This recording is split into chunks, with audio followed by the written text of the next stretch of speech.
पान श्री कृष्ण जो उपदेश दिए तो धर्मराज युधिष्ठिर के बात नहीं समझ में आई। अब वही उपदेश जब अर्जुन को दिए तो बहुत समझ में आ गई। गीता जैसे उपदेश का जब बहुत ज्ञान दिया, क्योंकि वो गुरु मानते हैं अपना। तो स्वयं धर्मराज युधिष्ठिर, पांडव लोग, अर्जुन सबको लेकर भीष्म पितामह के पास पहुंचे हैं। आज भीष्म पितामह 52 दिन से बाणों की सैया पर पड़े हैं, एक एक रक्त निकल चुका है। भगवान को मन ही मन भीष्म पितामह प्रणाम किया, क्योंकि हाथ जुड़ करके तो प्रणाम कर नहीं सकते। भगवान ने भी प्रणाम किया भीष्म पितामह को। कहने लगे, द्वारिका के, हस्तिनापुर और द्वारिका के राजा हो चुके हैं, पांडव लोग हैं, आए हैं आपके पास, और जिंदगी का आपने अनुभव आपने देखा है, जिंदगी का उतार चढ़ाव,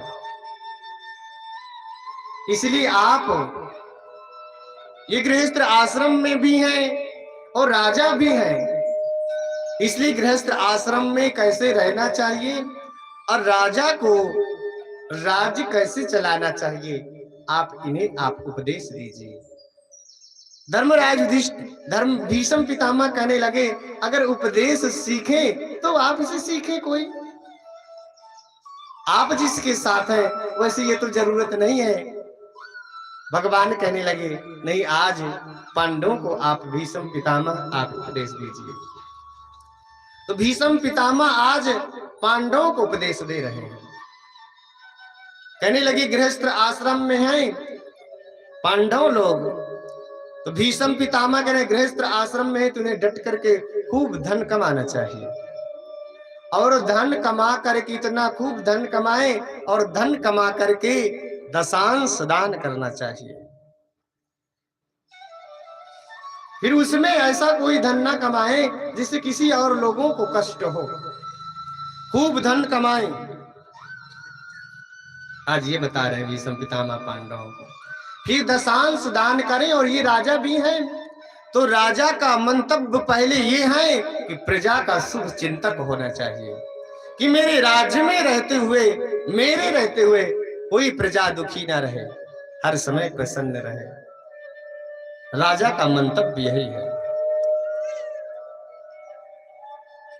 फिर यहां समझा रहे हैं कि दान धर्मान राज धर्मान मोक्ष धर्मान विभाग सा, स्त्री धर्मान भगवत धर्मान समासभ्यास योगिता।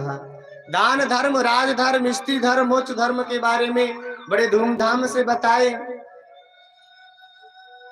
फिर बता रहे हैं कि गृहस्थ आश्रम में खूब दशांश दान करना चाहिए, कि तन पवित्र सेवा किए धन पवित्र कर दान, मन पवित्र हरि भजन सो होत विध कल्याण। कह दान करने से धन की पवित्रता होती है, मन की पवित्रता होती, हरि भजन से, भगवान की कथा श्रवण करने से। मन पवित्र हरि भजन सो होत त्रिविध कल्याण। कहने लगे, अगर हम धन कमाते जाएं और जमा करते जाएं तो हमारे अगली पीढ़ी को विकृत बना देगा वो धन। जैसे एक कुआं है, और कुआं से 2-4 वर्ष पानी निकालना बंद कर दो, फिर वो पानी ही पीने योग्य नहीं रह जाएगा। क्यों? क्योंकि उससे पानी निकलना बंद हो गया, फिर उसमें प्रदूषित हो जाएगा वो जल।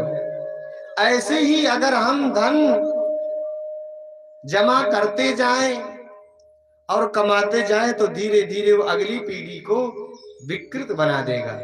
इसलिए शास्त्रों में हमारे बताया गया है कि दशांश दान करें।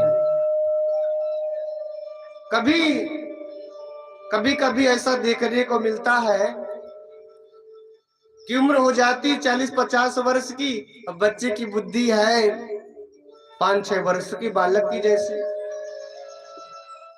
कह रहे थे, एक सेठ जी थे, कहने लगे, मेरे ऐसी 45 वर्ष ऐसी बालक की उम्र हो चुकी है, 4-5 इसके सेवक नौकर में लगा रखा हूँ और मेरे मरने के बाद पता नहीं इनकी कौन देखभाल करे।